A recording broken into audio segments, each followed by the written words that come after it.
Howdy y'all, you've tuned into Busmaster 99, and today I proudly present an in-depth review of the 2018 Mazda CX-9.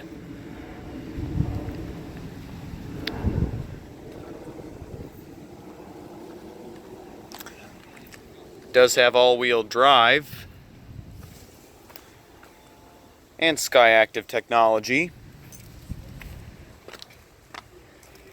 Does have keyless access.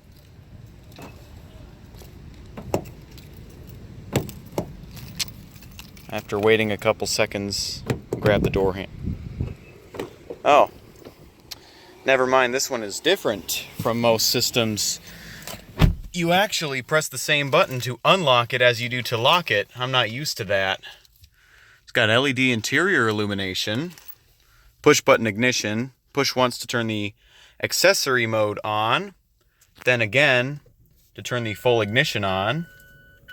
Then it tells you how to start the car.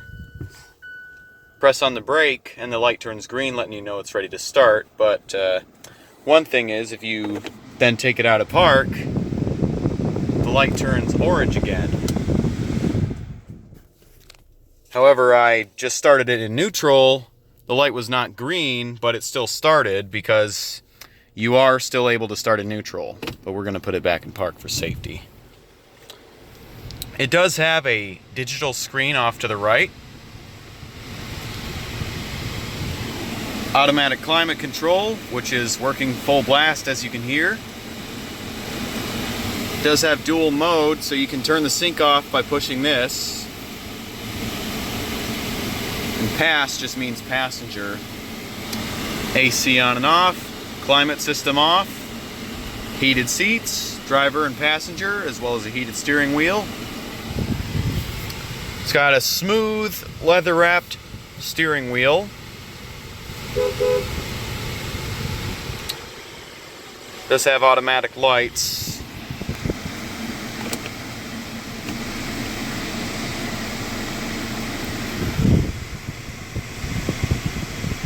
Manual shifting,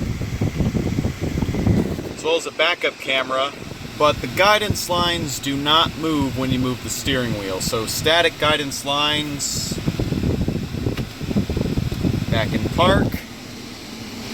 Next to the gear shifter is the drive selector. You can go between normal and sport mode. Push up for sport. You get a warning above the gear position indicator. Then push down to turn off sport mode. Powered parking brake.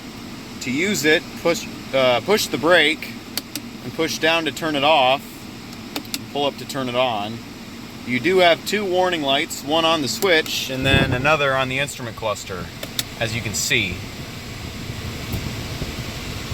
Okay, let's check out the outside. I'm going to turn on the lights, turn on the four ways, and I'm going to pop the hood.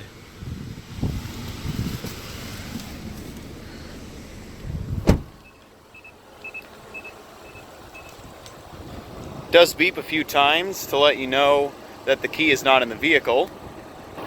The engine's a 4-cylinder turbo, but because I'm not too familiar with Mazdas, I'm going to look up the horsepower after this video and let you know in the comments. So I will pin the comment with the horsepower and the transmission specs.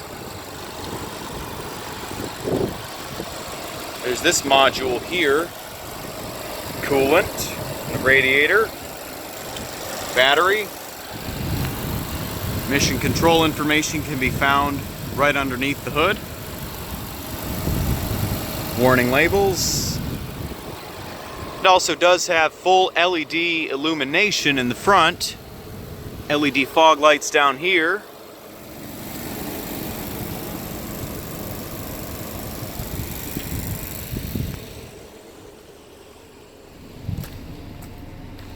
However, it does not have all LED illumination in the rear.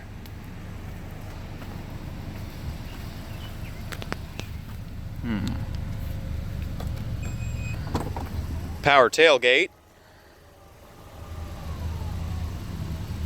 with a third row. Push this to close, and this small button here opens the glass.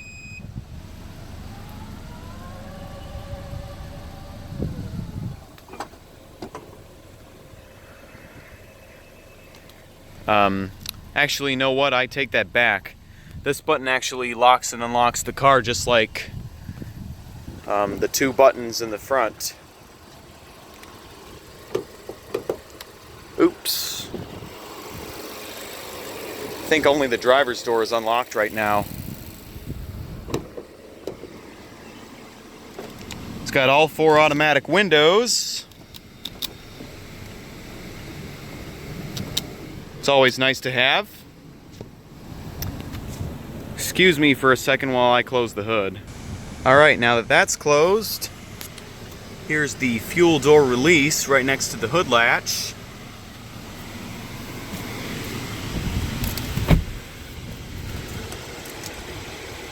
Still thinks the key is not detected. This is what the key looks like.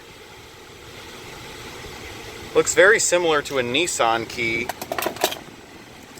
Alright, I'm going to turn off the lights. Also does have high beam assist, so if you push the stalk forward in auto and it detects it's dark, the high beams turn on and off automatically depending on road conditions. So if it detects a car with headlights on, it turns the lights off, or it turns the high beams off. Of course the lights stay on.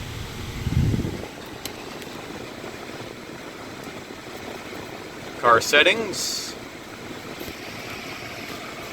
You can set stuff such as your adaptive display settings, such as the height. You can move it up and down.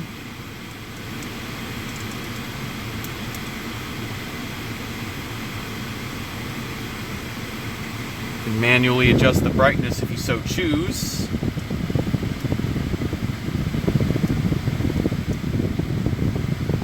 You can set the display information.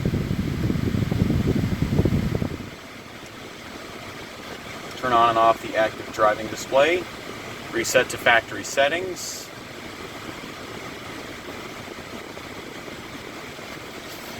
You can turn the display off.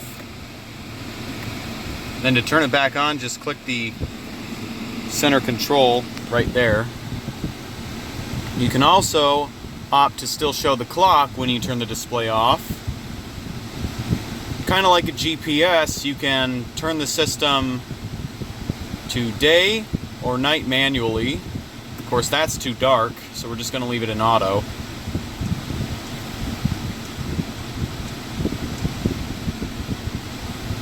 Safety settings.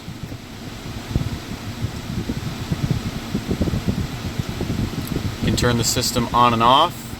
Distance recognition support system. So that helps you avoid tailgating. Turn the SBS/SCBS on and off. Alert volume. Blind spot monitoring, you can turn that on and off. So if you attempt to change lanes and the vehicle detects another vehicle, it will beep, letting you know not to do so. Lane keeping assist.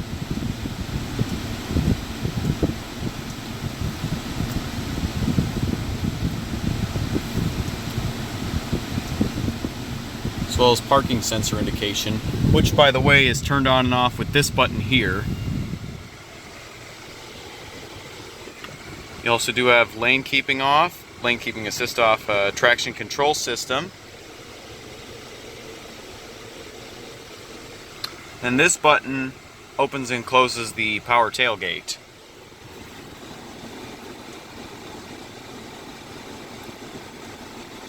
Can also adjust stuff such as the bass and treble.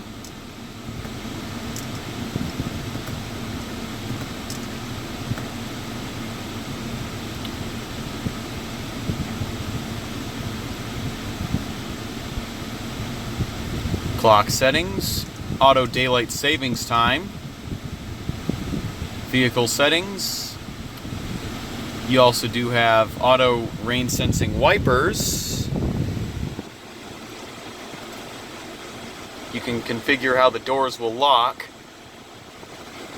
So when you start to drive away, as soon as you past a certain speed, the doors will lock. A lot of cars have this.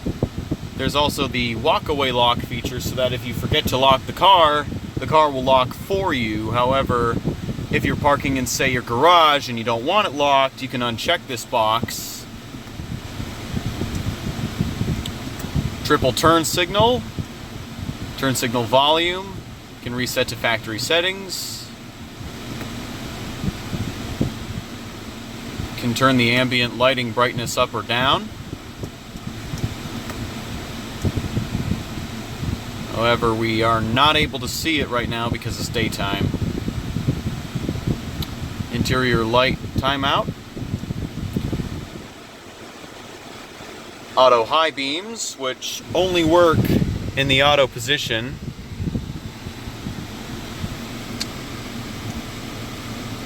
Adaptive front lighting system.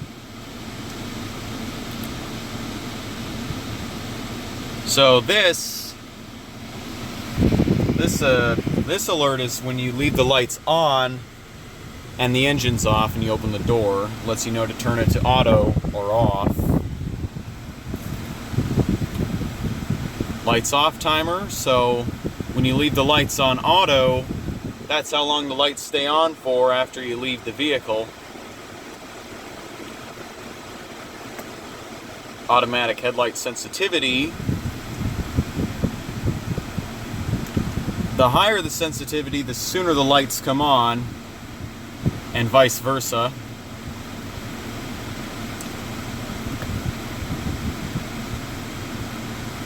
You can also connect Bluetooth devices. Miscellaneous settings.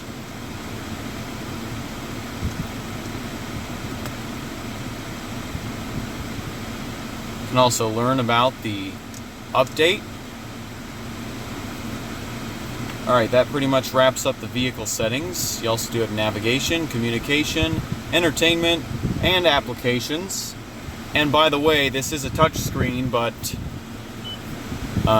as soon as you start to drive away, the touch sensor is disabled. So that way it prevents distracted driving. Well, alright then, I think that just about wraps it up. Hope you enjoyed this review. Stay tuned for more. And peace out. And I look forward to seeing you on the next upload.